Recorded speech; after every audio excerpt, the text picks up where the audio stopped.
Welcome दोस्तों। DC generator में हम देखेंगे शंट जनरेटर और शंट जनरेटर के बारे में पढ़ेंगे हम। तो शंट जनरेटर क्या होता है? शंट जनरेटर जो बेसिकली है, शंट में एक फील्ड वाइंडिंग को लपेटी जाएगी। तो इस डायग्राम में देख सकते हैं, इस डायग्राम में हमने क्या किया, सभी चीज़ों को पैरेलल में जोड़ दिया है। एक तो हमने लोड को भी पैरेलल में जोड़ दिया है, ठीक है, आर्मेचर को भी हमने पैरेलल में जोड़ा है, और शंट जो फील्ड वाइंडिंग है, इस फील्ड वाइंडिंग को भी हमने क्या किया है, पैरेलल में जोड़ दिया है।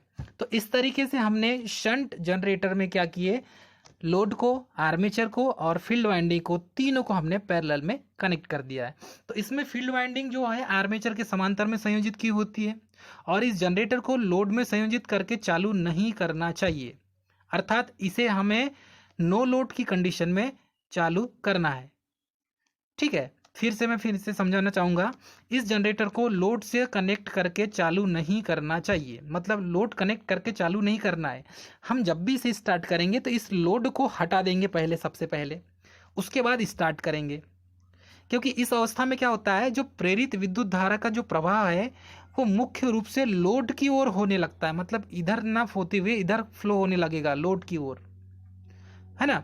और वाइंडिंग क्या हो जाएगी, जब ये कंडीशन क्रिएट होगी कि इधर करंट ना फ्लो होते हुए लोड की ओर फ्लो होगी, तो इस सिचुएशन में क्या होगा, इसमें लोड की ओर होने लगेगा तो अब फील्ड वाइंडिंग को नहीं मिल पाएगा।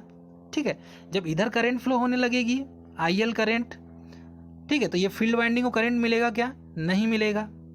तो इसके फलस्वरूप क्या होगा, तो फील्ड वाइंडिंग में करंट फ्लो होगी ही नहीं।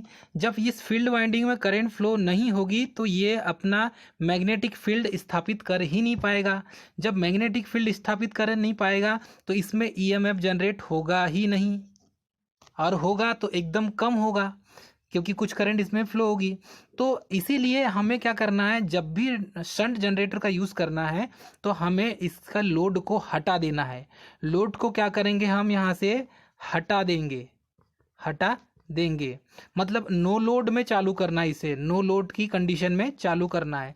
और उसके बाद जब चालू हो जाए उसके बाद हमें क्या करना है, इसमें लोड को कनेक्ट करना है।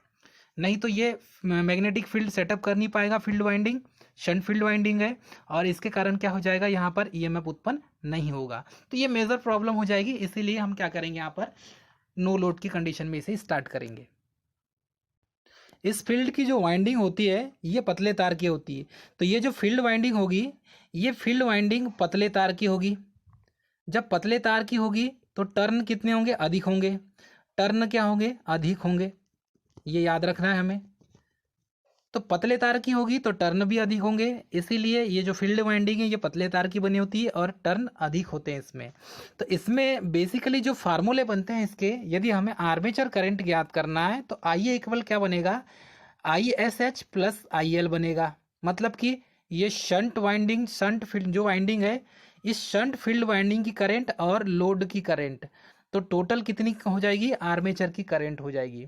वैसे ही आई एस एच निकालना है, मतलब कि शंट फील्ड वाइंडिंग की करंट निकालना है हमें, तो ये हो जाएगी volt, total voltage upon R S H.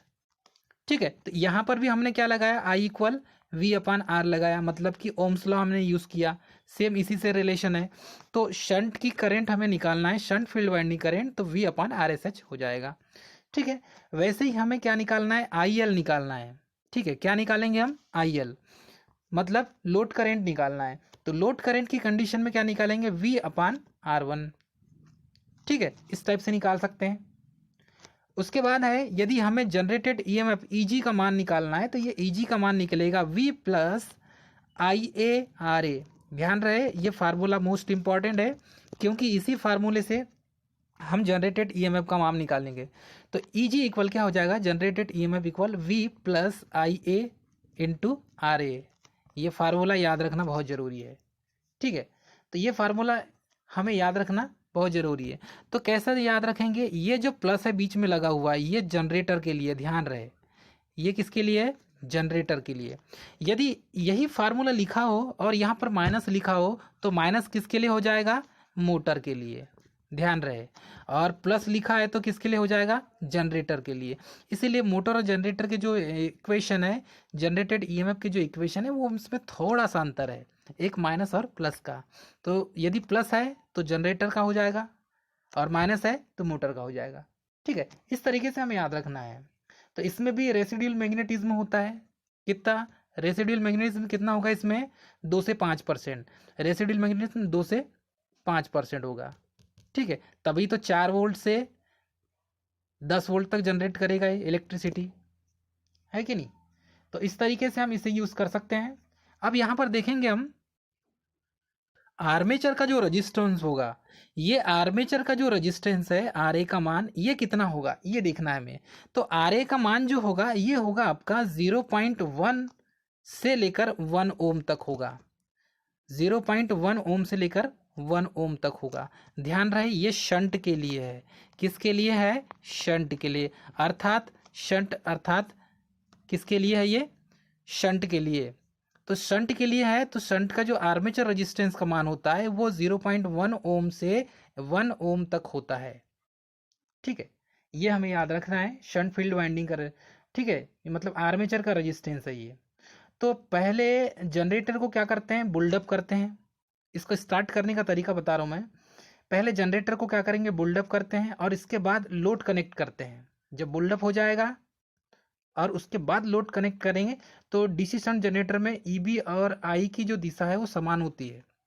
ठीक है, तो ईबी मतलब जनरेटेड जो बैक ईएमएफ का मान है ईबी, और करंट का जो मान होगा ये दोनों का जो डायरेक्शन है समान होगा। यदि ऊपर होगा तो ऊपर ही होगा, नीचे होगा तो नीचे ही होगा। मतलब कि क्लॉक है तो क्लॉक, एंटी क्लॉक तो एंटी क्लॉक, मतलब इसका डायरेक्शन समान होगा। ठीक है, इसमें क्या होता है? पतला तार और अधिक टर्न यूज करते हैं, ये भी मैंने बता दिया। अब इलेक्ट्रिकल पावर डेवलप करने के लिए जो आर्मेचर जो होता है वो आर्मेचर ईजी आई ए के बराबर होता है। किसके बराबर हो जाएगा? ईजी आई ए के बराबर। तो ये ईजी आई पर ही डिपेंड करता है पावर, इलेक्ट्रिकल पावर यदि आपको डेवलप करना है तो इलेक्ट्रिकल पावर डेवलप करने के लिए किस पर डिपेंड होगा ये इलेक्ट्रिकल पावर? ये जनरेटेड ईएमएफ और उसमें फ्लो होने वाली करंट पर ही डिपेंड करेगा। ठीक है, ध्यान रहे सभी। इसके बाद हम देखेंगे ये जो शंट फील्ड वाइंडिंग का जो रेजिस्टेंस होता है ये कितना होता है। तो इसमें शंट फील्ड वाइंडिंग का जो रेजिस्टेंस है, शंट फील्ड वाइंडिंग का जो रेजिस्टेंस है ये रेजिस्टेंस का मान कितना होगा? इसमें मैक्सिमम होगा शंट फील्ड वाइंडिंग के रेजिस्टेंस का मान 50 ओम से लेकर 500 ओम तक होगा। ध्यान दीजिए, 50 ओम से 500 ओम तक इसका रेजिस्टेंस होता है, शंट फील्ड वाइंडिंग का रेजिस्टेंस। अर्थात इस डायग्राम में देखें तो ये जो शंट फील्ड वाइंडिंग है इसका रेजिस्टेंस जो होगा, इसका रेजिस्टेंस 50 ओम से 500 ओम तक होता है। ठीक है, ये बात हमें समझ में आ गई। तथा ये पतले वायर और ज़्यादा टर्न का बना होता है। अब इसका जो यूज़ करते हैं वो बेसिकली हम कहाँ यूज़ करते हैं? तो इसका यूज़ होता है सेंट्रीफ्यूगल पंप में, अपकेंद्री पंप जिसको बोलते हैं। तो यूज़ इसका किया जाता है सेंट्रीफ्यूगल पंप में इसका यूज़ करते हैं। ठीक है, उसके बाद इलेक्ट्रोप्लेटिंग में भी यूज़ करते हैं। Most important electroplating, DC generator का यूज़ बेसिकली जो मोस्ट इंपॉर्टेंट जो जिस जगह पर यूज़ करते हैं वो इलेक्ट्रोप्लेटिंग है। उसके बाद है वेल्डिंग एक्साइटर में भी यूज़ करते हैं इसका, वेल्डिंग एक्साइटर इसमें यूज़ करते हैं। एक और जगह है जहाँ जिसे याद रखना बहुत ज़रूरी है, इसका यूज़ जहाँ किया जाता है वो किया जाता है बैटरी चार्जिंग में। तो बैटरी चार्जिंग करने के लिए हम किसका यूज़ करते हैं? शंट जनरेटर का यूज़ करते हैं। उसके बाद लाइटिंग लोड में भी किया जाता है।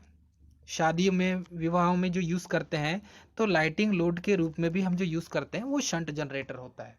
ठीक है, तो शंट जनरेटर को पहले क्या करते हैं? इसे स्टार्ट करने का तरीका बता रहा हूँ। सबसे पहले इसे बुल्डअप करते हैं और बुल्डअप करके तैयार करते हैं और इसके बाद टर्मिनल पर लोड जोड़ते हैं, तब ये जो शंट जनरेटर ये स्टार्ट हो जाता है।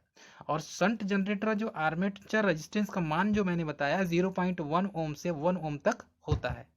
ठीक है, आगे देखेंगे हम। यदि डीसी शंट जनरेटर का रेसिड्यूल मैग्नेटिज्म अर्थात अवशिष्ट चुंबकत्व तो समाप्त हो जाए तो उसके लिए क्या करेंगे हम? उसके लिए जो फील्ड वाइंडिंग होती है ये फील्ड मतलब shunt field winding, shunt field winding को क्या करेंगे हम थोड़ी देर के लिए या कुछ समय के लिए हम क्या करेंगे डीसी बैटरी से, डीसी सोर्स से या डीसी बैटरी से हम जोड़ देंगे। ठीक है, जब डीसी बैटरी से हम इसे जोड़ देंगे तो क्या हो जाएगा, जोड़ देने पर इसमें अपशिष्ट चुंबकत्व के गुण शंट फील्ड वाइंडिंग में आ जाएंगे कुछ मिनट बाद। तो इस तरीके से हम यदि शंट फील्ड वाइंडिंग का अपशिष्ट चुंबकत्व समाप्त हो जाए तो उससे पुनः ला सकते हैं। क्योंकि अपशिष्ट चुंबकत्व नहीं होगा तो शंट फील्ड वाइंडिंग क्या करेगी, एक्साइटेड नहीं होगी। इसके बाद हम देखेंगे कंपाउंड जनरेटर, और कंपाउंड जनरेटर के बारे में हम पढ़ेंगे तो क्योंकि कंपाउंड अर्थात मिश्रित होता है, और कंपाउंड जनरेटर में हम सीरीज वाइंडिंग और shunt winding, series field winding देखो दो तरीके से हम इसमें काम करेंगे, एक तो सीरीज फील्ड वाइंडिंग और दूसरा है शंट फील्ड वाइंडिंग। इन दोनों को हम क्या करेंगे जोड़ देंगे, सीरीज को सीरीज में और शंट को शंट में जोड़ देंगे। तो ये दोनों फील्ड वाइंडिंग के जो कॉम्बिनेशन से क्या बन जाएगा, कंपाउंड जनरेटर बन जाएगा। तो इसमें बेसिकली क्या यूज़ करते हैं, इसमें बेसिकली तो फर्स्ट ऑफ ऑल देखेंगे तो कंपाउंड जो जनरेटर है इसे भी दो पार्ट में डिवाइड किया गया है, इसके भी दो टाइप होते हैं। तो टू टाइप कैसे होंगे कंपाउंड जनरेटर के, इसमें दो टाइप हैं इसके, और पहला टाइप है कम्युलेटिव कंपाउंड जनरेटर। क्या है, कम्युलेटिव कंपाउंड जनरेटर, और दूसरा है डिफरेंशियल। तो ये दो चीज़ को पढ़ेंगे हम, डिफरेंशियल कंपाउंड जनरेटर। तो ये दो टाइप के होते हैं कंपाउंड जनरेटर, और इसमें हम पढ़ेंगे क्योंकि कम्युलेटिव कंपाउंड जनरेटर और डिफरेंशियल कंपाउंड जनरेटर इसका अलग अलग जगह अलग अलग तरीके से यूज़ किया गया है। ठीक है, इसमें जितने भी कंपाउंड जनरेटर है और उतने सभी कंपाउंड जनरेटर का जो आउटपुट है, ये आउटपुट फुल लोड पर या नो लोड की कंडीशन, दोनों की कंडीशन में आउटपुट क्या रहेगा, स्थिर रहेगा। ठीक है, मतलब आउटपुट कैसा रहेगा, कांस्टेंट रहेगा, आउटपुट कांस्टेंट रहेगा, चाहे ये जो है लोड नो लोड की कंडीशन हो या फुल लोड की कंडीशन हो, ये दोनों कंडीशन में क्या हो जाएगा, आउटपुट क्या रहेगा, स्थिर रहेगा। ये चीज़ हमें याद रखना है दोस्तों। ठीक है, थर्ड पॉइंट है इसमें जो आर्मेचर की जो फील्ड वाइंडिंग होती है वो मोटे तार की होगी।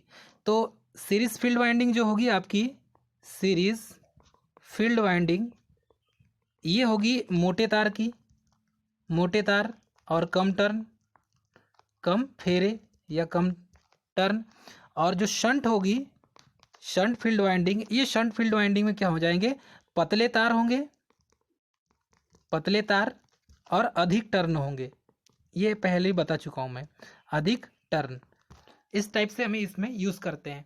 तो कंपाउंड बेसिकली कंपाउंड जनरेटर में सीरीज फील्ड वाइंडिंग और शंट फील्ड वाइंडिंग दोनों का कॉम्बिनेशन होगा। तो इसमें हम इसके टाइप्स देखेंगे। पहले देखेंगे कम्युलेटिव कंपाउंड जनरेटर, तो इस डायग्राम से समझते हैं हम। और दूसरा है डिफरेंशियल कंपाउंड जनरेटर। तो सबसे पहले हम देखेंगे डिफरेंशियल कंपाउंड जनरेटर। तो डिफरेंशियल कंपाउंड जनरेटर में क्या होता है, इसमें सीरीज फील्ड वाइंडिंग जो होती है और शंट फील्ड वाइंडिंग, इन दोनों का जो फ्लक्स होगा वो विपरीत दिशाओं में होता है, मतलब एक दूसरे के विपरीत दिशा में। यदि ये समझो कि फ्लक्स φ1 का मान यदि ऊपर जा रहा है तो φ2 का मान नीचे जाएगा। तो इन दोनों में शंट फील्ड वाइंडिंग और सीरीज फील्ड वाइंडिंग, ये समझिए कि ये शंट फील्ड वाइंडिंग का है जो इसका फ्लक्स ऊपर जा रहा है, और ये सीरीज फील्ड वाइंडिंग का नीचे जा रहा है। इस तरीके से हम इसे समझ सकते हैं। तो दोनों क्या होंगे, फ्लक्स φ1 और φ2 ये दोनों विपरीत दिशा में होंगे एक दूसरे के। ठीक है, और या इसमें और अच्छे से देखें हम, इस डायग्राम से समझ सकते हैं। ये हो गया आपका फील्ड पोल। ठीक है, इसे हमने बना लिया है, फील्ड पोल हो गया। तो यहाँ पर क्या करेंगे हम, शंट फील्ड वाइंडिंग भी और सीरीज फील्ड वाइंडिंग दोनों को हम अटैच करेंगे। तो ये हो गया आपकी एक वाइंडिंग, फर्स्ट वाइंडिंग हमने लपेट दी है। ठीक है, और सेकेंड वाइंडिंग फिर यहीं पर हमने लपेटे, ये आपकी सेकेंड वाइंडिंग हो गई। तो ये हो गई आपकी शंट वाइंडिंग, और ये हो गई आपकी सीरीज वाइंडिंग। शंट फील्ड और सीरीज फील्ड वाइंडिंग हो गई। तो इसमें जो करंट फ्लो का जो डायरेक्शन होगा, ये डायरेक्शन दोनों के अपोजिट होगा, क्योंकि यहाँ से जो करंट फ्लो होगी ये ISH होगा। ठीक है, ISH, और यहाँ पर ये जो करंट फ्लो होगी ये करंट फ्लो होगी आपकी ISE।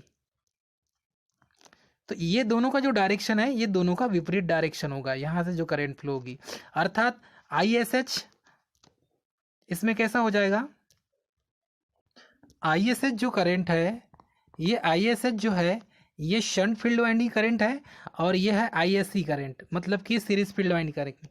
तो ये इसका जो डायरेक्शन है ये एक दूसरे के अपोजिट होगा, मतलब इसमें करंट फ्लो का डायरेक्शन यदि ऊपर की ओर है तो ISH में नीचे की ओर होगा। तो इस तरीके से इन दोनों के बीच में जो फ्लक्स होगी वो विपरीत दिशा में हो जाएगी।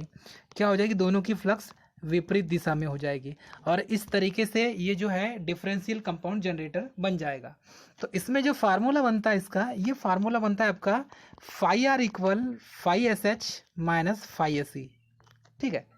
या इसे ऐसा भी बोल सकते हैं Eg is proportional to phi R into N. तो इसमें जब जनरेटेड EMF बढ़ेगा तो इसमें जो फ्लक्स है ये कम हो जाएगी, ठीक है। मतलब ये समझो कि जब Eg कम होगा तो फाई आर भी कम हो जाएगी। तो इसमें क्या हो जाएगा, फ्लक्स किसके प्रोपोर्शनल हो जाएगा, IA के बराबर। तो आर्मेचर करंट के बराबर हो जाएगी टोटल फ्लक्स, ठीक है। तो इसका जो बेसिक जो फंडा बनता है ये है फाई आर कैसे निकालेंगे आप, फ्लक्स। तो रिजल्टेंट फ्लक्स कैसे निकालेंगे आप, रिजल्टेंट फ्लक्स बनेगा phi SH minus phi SE, मतलब शंट फील्ड वाइंडिंग की फ्लक्स और सीरीज फील्ड वाइंडिंग की फ्लक्स, इन दोनों के में जो माइनस होगा ये टोटल निकलेगा रिजल्टेंट फ्लक्स। तो इस तरीके से दोस्तों हम निकाल सकते हैं। इसका यूज करते हैं आर्क वेल्डिंग में और चॉप वेल्डिंग में करते हैं, और इसमें लोड करंट बढ़ने पर टर्मिनल वोल्टेज तीव्रता से घटते जाता है। तो phi SH is greater than phi SE हो जाएगा, phi SH is greater than phi SE, अर्थात जो शंट फील्ड वाइंडिंग का जो फ्लक्स है वो अधिक होता है, ठीक है। और एक चीज़ इसमें ये देख सकते हैं, क्योंकि डिफरेंशियल कंपाउंड जनरेटर को DC वोल्टेज अप्लाई करने पर इसमें क्या होता है, कम्युलेटिव कंपाउंड मोटर के समान ये वर्क करती, बिहेव करती है। अर्थात ये इसे और अच्छे से समझना है तो ये कह सकते हैं कि जितने भी डिफरेंशियल कंपाउंड जनरेटर है, यदि इसे हम DC वोल्टेज अप्लाई करते हैं तो ये कम्युलेटिव कंपाउंड मोटर के समान वर्क करेगी। किसके समान, कम्युलेटिव कंपाउंड मोटर, किसके समान, मोटर की तरह वर्क करेगी ये, यदि आप सप्लाई देते हैं तो, ठीक है। मतलब इस जनरेटर को हम मोटर भी बना सकते हैं, अर्थात डिफरेंशियल कंपाउंड जनरेटर को कम्युलेटिव कंपाउंड मोटर बनाया जा सकता है, याद रहे सभी स्टूडेंट को।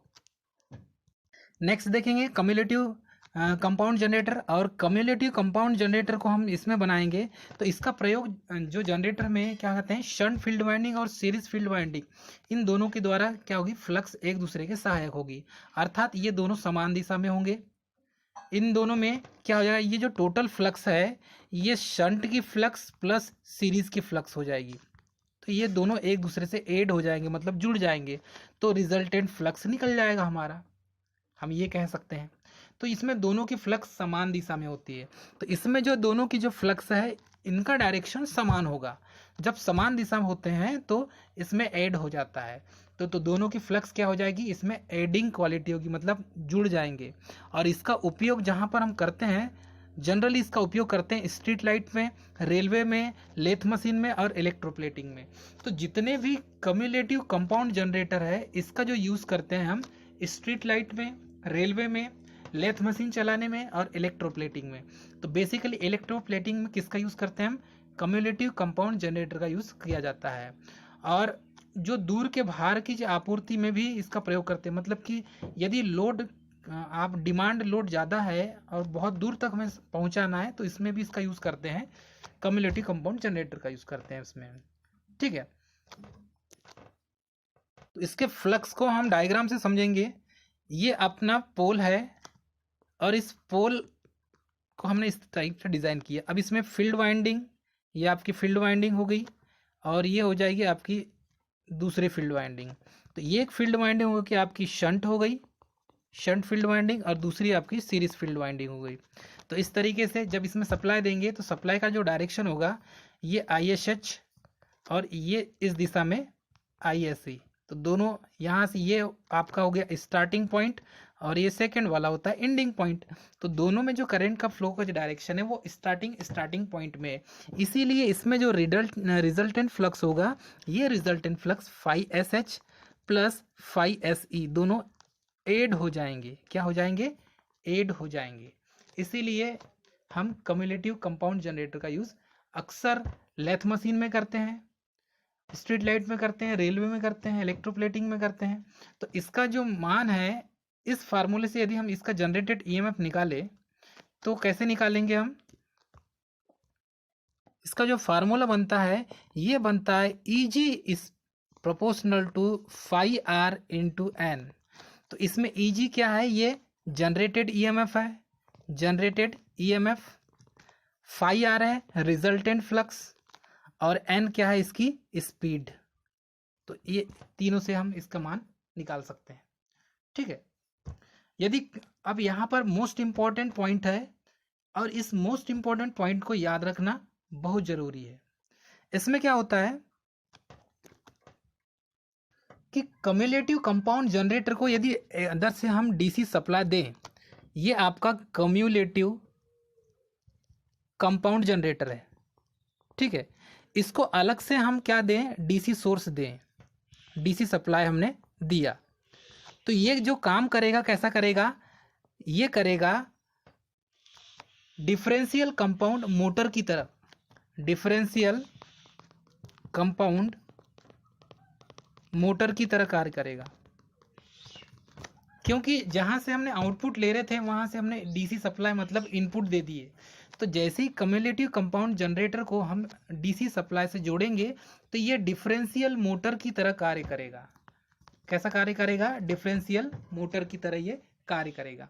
इसीलिए हम अक्सर एग्जाम में पूछा भी जाता है कि कम्युलेटिव कंपाउंड जनरेटर को क्या हम डिफरेंशियल कंपाउंड मोटर बना सकते हैं? तो ये बात सही है कि हम कम्युलेटिव कंपाउंड जनरेटर को डिफरेंशियल कंपाउंड मोटर बना सकते हैं। इसके बाद हम देखते हैं डीसी जनरेटर में होने वाले लॉसेस अर्थात क्षतियाँ। तो डीसी जनरेटरों में जितनी भी क्षतियाँ होती है या लॉसेस होते हैं वो मुख्यतः कितने प्रकार के होते हैं? 3 प्रकार के। तो मुख्यतः 3 प्रकार के कौन कौन से होते हैं ये देखेंगे हम।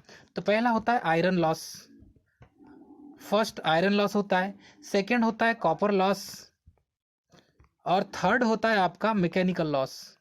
क्योंकि पार्ट्स घिसेंगे इसमें तो मैकेनिकल लॉस तो होगा ही। तो ये कितने कितने परसेंट होते हैं ये देखेंगे हम। तो ये जो आपका आयरन लॉस है ये कांस्टेंट होता है, ध्यान दीजिए, और ये 20 से 30% होता है। कितना होगा? 20 से 30% आपका आयरन लॉस 20 से 30% होता है। कॉपर लॉस भी 20 से 30% होगा। ठीक है। और आपका ये जो मैकेनिकल लॉस है ये होता है 10 से 20%। कितना हो जाएगा? 10 से 20% मैकेनिकल लॉस होता है। तो मैंने बताया आपको आयरन लॉस 20 से 30% होता है। फिर कॉपर लॉस जो होता है वो 20 से 30% होता है। तो ये फुल लोड, ये फील्ड वाइंडिंग में 20 से 30 होगा, है ना, 30 से 40 भी होता है इसका।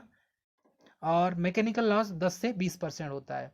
तो इस तरीके से जो कॉपर लॉस है 20 से 30% के बीच में होता है। ठीक है। अब हम समझेंगे कि कॉपर लॉस होता क्या है। कॉपर लॉस में हम जो फील्ड वाइंडिंग यूज़ करते हैं अर्थात वाइंडिंग जो है वो कॉपर की बनी होती है। तो कॉपर की वाइंडिंग यूज़ करने के कारण उस जो जितने भी फील्ड वाइंडिंग है, चाहे वो सीरीज फील्ड वाइंडिंग हो या आर्मेचर फील्ड वाइंडिंग हो, तो जो जितने भी आर्मेचर तथा फील्ड वाइंडिंग के जो रेजिस्टेंस होंगे और ब्रशेस के कांटेक्ट में जो रेजिस्टेंस पैदा होगा, इन दोनों का लॉस होगा। अर्थात आर्मेचर वाइंडिंग में या फील्ड वाइंडिंग में जो हमने कॉपर का यूज़ किया है मटेरियल, या कॉपर का हमने फील्ड वाइंडिंग या आर्मेचर वाइंडिंग यूज़ किया है, तो इनमें क्या हो जाएगा, जब इन्हें सप्लाई देंगे हम तो ये हीट क्रिएट करेंगे। और जब हीट क्रिएट करेंगे तो ऐसी कोई भी धातु नहीं बनी जिसका उसका सेल्फ रेजिस्टेंस प्रॉपर्टी ना हो। सभी का है सेल्फ रेजिस्टेंस प्रॉपर्टी। तो वैसे ही इस कॉपर वायर का भी या कॉपर की वाइंडिंग का भी एक सेल्फ रजिस्टिव प्रॉपर्टी होती है, जिसके कारण इसमें लॉसेस पैदा होते हैं। और यही लॉसेस 20 से 40% तक होते हैं, 20 से 30% तक होते हैं। ठीक है। तो इसमें जो लॉस होता है ये होता है आपका IA² RA लॉस। कौन सा लॉस होता है ये? IA² RA loss. किस में होगा ये? कॉपर लॉस में होगा। ठीक है। ये 30 से 40% होता है टोटल का। और इसमें क्या होगा, ये वेरिएबल लॉसेस के इक्वल में होता है। तो ये कैसे इक्वल में हो जाएगा मैं ये बताना चाहूँगा आपको।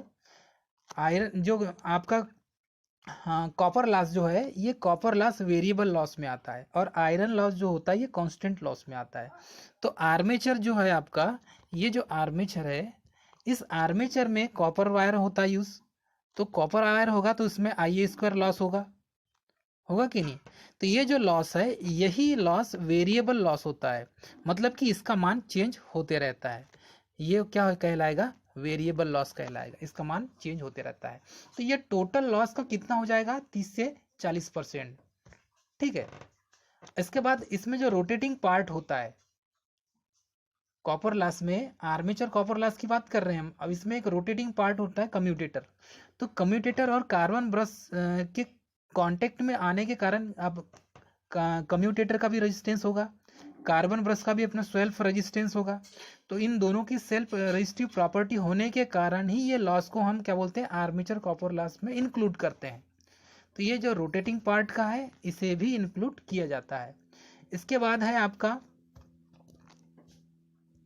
स्थिर लॉस, जो स्टेबल पार्ट होता है। तो मैं तो देखो, सबसे पहले तो मैं ये बताना चाहूँगा कि हमने सबसे पहले देखा रोटेटिंग पार्ट में। तो रोटेटिंग पार्ट में हमने क्या देखे? रोटेटिंग पार्ट में सबसे पहले देखे हमने कम्यूटेटर, रोटेट करता है कम्यूटेटर। उसके बाद हमने देखा कार्बन ब्रश, ये भी रहता है साथ में, कार्बन ब्रश भी जुड़ा रहता है। ठीक है, इसमें 1 वोल्ट ड्रॉप होता है, ये भी हमें मालूम है।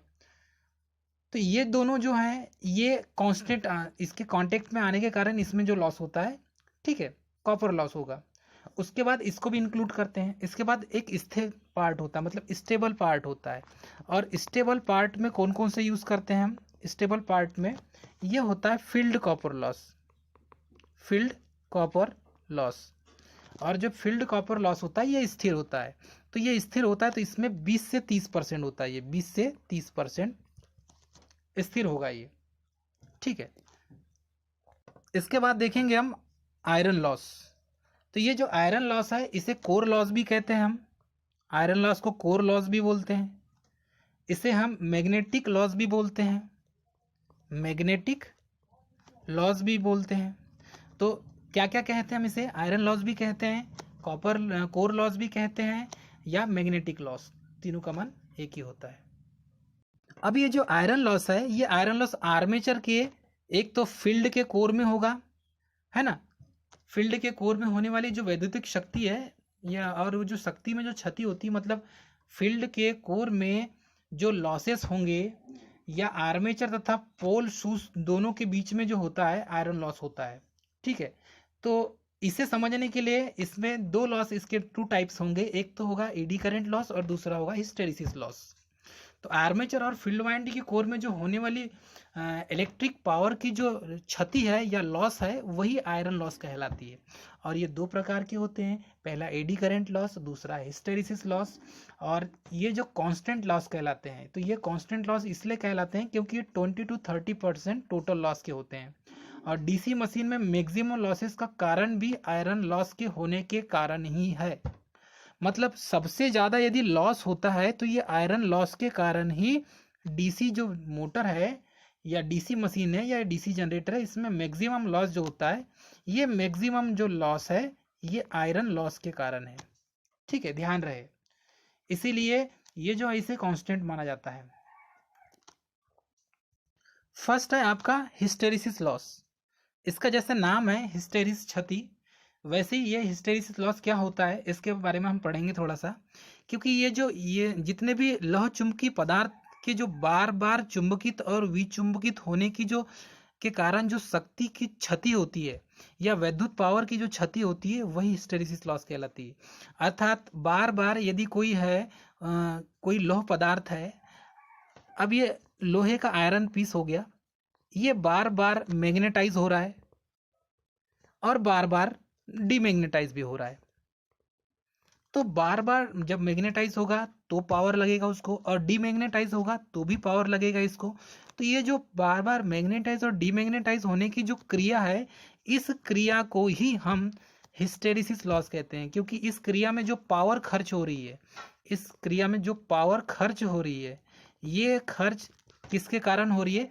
हिस्टेरिसिस लॉस कहलाती है, या हिस्टेरिसिस के कारण हो रही है। तो बेसिकली इसका जो फार्मूला बनेगा, ये फार्मूला है WH इक्वल ईटा बी मैक्स 1.6 FV, ये इसका फार्मूला बनेगा। और यहाँ पर इस फार्मूले को इस टाइप से हम लिख सकते हैं।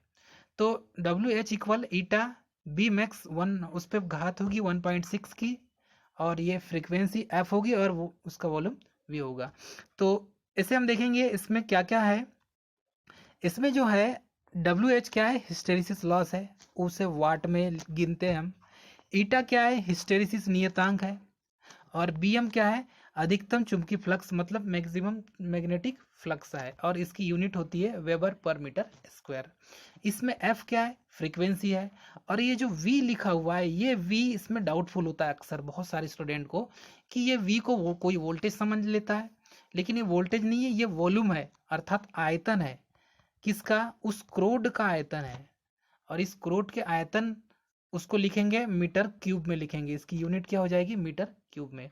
तो इस तरीके से इसका जो फार्मूला बनता है, ये फार्मूला इसका यही बनता है, ईटा इक्वल WH इक्वल ईटा BM 1.6 FV। ठीक है, इसके बाद देखेंगे हम एडी करंट लॉस। और एडी करंट लॉस में क्या होता है, ईडी करंट फैराडे के विद्युत चुंबकीय प्रेरण के सिद्धांत के अनुसार ही हम ईडी करंट को शो करेंगे, बता सकते हैं, एक्सप्लेन कर सकते हैं। तो चुंबकीय क्षेत्र में गतिमान प्रत्येक कंडक्टर में क्या होता है, EMF उत्पन्न होता है, और इसके अनुरूप आर्मेचर कोर में भी EMF उत्पन्न होता है। क्योंकि कंडक्टर में EMF होगा तो उसके अनुरूप आर्मेचर कोर में भी EMF उत्पन्न होगा, और जब आर्मेचर कोर में EMF उत्पन्न होगा तो उसके कारण भी लॉसेस होंगे, और यही लॉस ईडी करंट लॉस कहलाता है। तो जब इसके कोर में विद्युत धारा अनावश्यक रूप से जब प्रवाहित होती है, कि जितनी की आवश्यकता नहीं और उसमें विद्युत धारा उतनी ज़्यादा प्रवाहित होती है, तो इसके कारण, इसके फ्लो होने के कारण यहाँ पर पावर कंज्यूम होगा, मतलब पावर की खपत होगी, और ये पावर की खपत ही ईडी करंट कहलाती है, ईडी करंट लॉस कहलाती। तो इसका फार्मूला बनता है W इक्वल BM पर 2 की घात, F पर 2 की घात, और T पर 2 की घात। तो इस तरीके से जितने भी इस फार्मूले में, देखो इस फार्मूले हमें क्या देखने मिल रहा है, इसमें सब में 2 की घात है। ठीक है, तो ईडी करंट लॉस में जो फार्मूला बनेगा सभी में 2 की घात मिलेगा, मतलब BM पर भी मैक्सिमम है, ये B जो है डेंसिटी B मैक्सिमम है, ये फील्ड क्या बोलते हैं, फ्रीक्वेंसी का है, और ये आपका टाइम का है। ठीक है, तो लेमिनेशन की मोटाई है ये T। तो इस तरीके से थिकनेस का है ये T, मतलब ये थिकनेस है TH समझो, तो ये थिकनेस का है।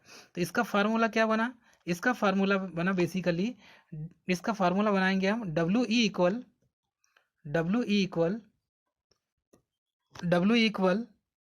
BM square F square T square.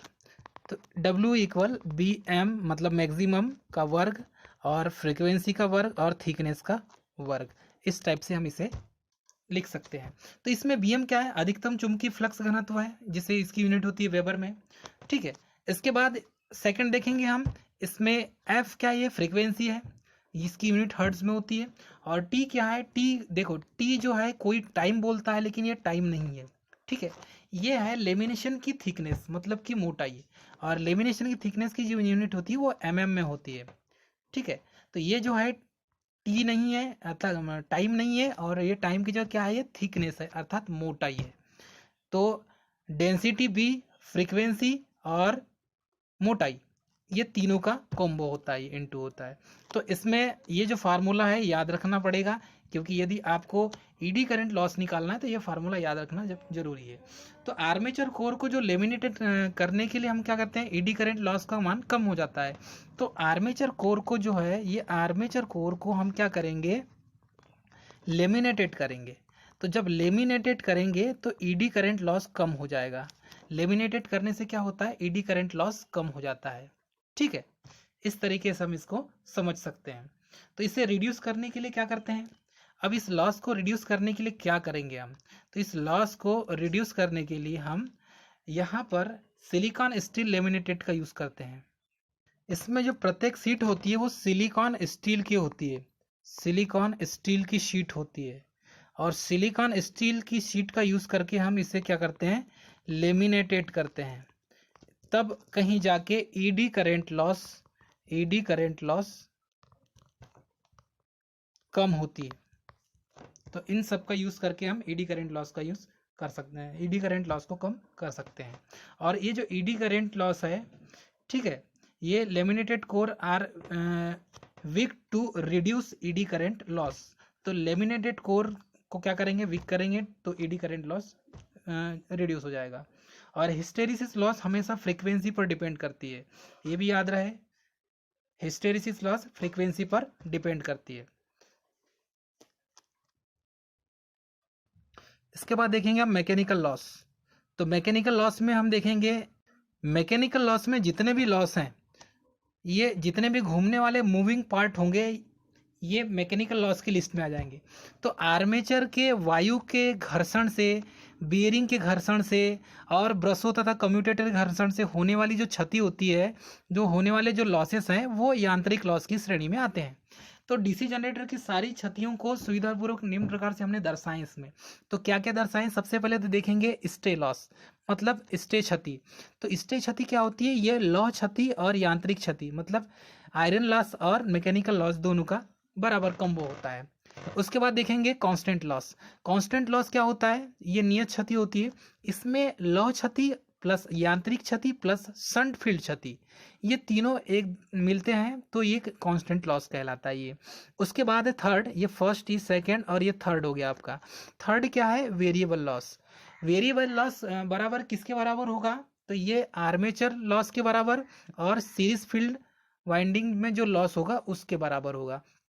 तो armature loss plus series field winding loss बराबर हो जाएगा वेरिएबल लॉस। उसके बाद हो हम टोटल लॉस यदि निकालें, तो टोटल लॉस निकालने के लिए हम क्या करेंगे, कांस्टेंट लॉस को और वेरिएबल लॉस को दोनों को हम निकालेंगे प्लस में करके, तो टोटल लॉस निकल जाएगा कि कांस्टेंट लॉस और वेरिएबल लॉस इन दोनों का इक्वल क्या हो जाएगा, टोटल लॉस हो जाएगा। तो इस तरीके से हम लॉसेस फाइंड आउट करते हैं। देखेंगे हम डीसी जनरेटर की इफिशियंसी। तो डीसी जनरेटर की जो इफिशियंसी है, दक्षता, ये किस पर डिपेंड करेगी, ये इसका फार्मूला देखेंगे। दोस्तों इसमें जो जितने भी फार्मूले हैं, सबसे पहले तो हम इसमें निकालेंगे यांत्रिक दक्षता, मतलब मैकेनिकल इफिशियंसी। तो मैकेनिकल इफिशियंसी निकालने का जो फार्मूला है, ये फार्मूला बनेगा उत्पन्न वैद्युत शक्ति अपान इनपुट यांत्रिक शक्ति इंटू 100। तो ये फर्स्ट फार्मूला बन गया, उत्पन्न वैद्युत शक्ति अपान इनपुट यांत्रिक शक्ति इंटू 100। तो ये यांत्रिक दक्षता का फार्मूला बन जाएगा। वैसे ही बनाएंगे विद्युत दक्षता का फार्मूला, मतलब कि इलेक्ट्रिकल इफिशियंसी का फार्मूला। तो इलेक्ट्रिकल इफिशियंसी का फार्मूला जो बनेगा, वो बनेगा आउटपुट वैद्युत शक्ति अपान उत्पन्न वैद्युत शक्ति। ये है, ध्यान दीजिएगा, आउटपुट और उत्पन्न है। तो आउटपुट वैद्युत शक्ति अपान उत्पन्न वैद्युत शक्ति इंटू 100%। तो 100% लगाना जरूरी है, तो ये वैद्युत दक्षता निकल जाएगी। उसके बाद इसका थर्ड है इसमें व्यावसायिक दक्षता यदि निकाले, कॉमर्शियल इफिशियंसी। तो कॉमर्शियल इफिशियंसी निकालने के लिए आउटपुट वैद्युत शक्ति अपान इनपुट यांत्रिक शक्ति इंटू 100%। तो इस तरीके से हम व्यावसायिक दक्षता भी निकाल सकते हैं। और इनका तीनों का कॉम्बिनेशन यदि निकाले व्यावसायिक दक्षता का, तो ये बराबर किसके होता है, यांत्रिक दक्षता और वैद्युत दक्षता के बराबर। मतलब यांत्रिक दक्षता इंटू वैद्युत दक्षता बराबर हो जाएगा व्यावसायिक दक्षता।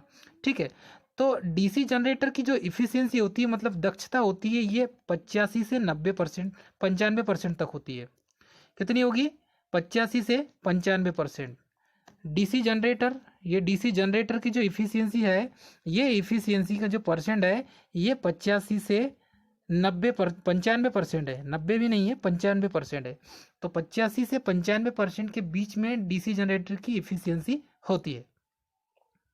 यदि आप दो समांतर जनरेटर को यदि चला रहे हैं, तब की सिचुएशन जो क्रिएट होती है, ये सिचुएशन मैं दिखाना इसमें चाहूँगा।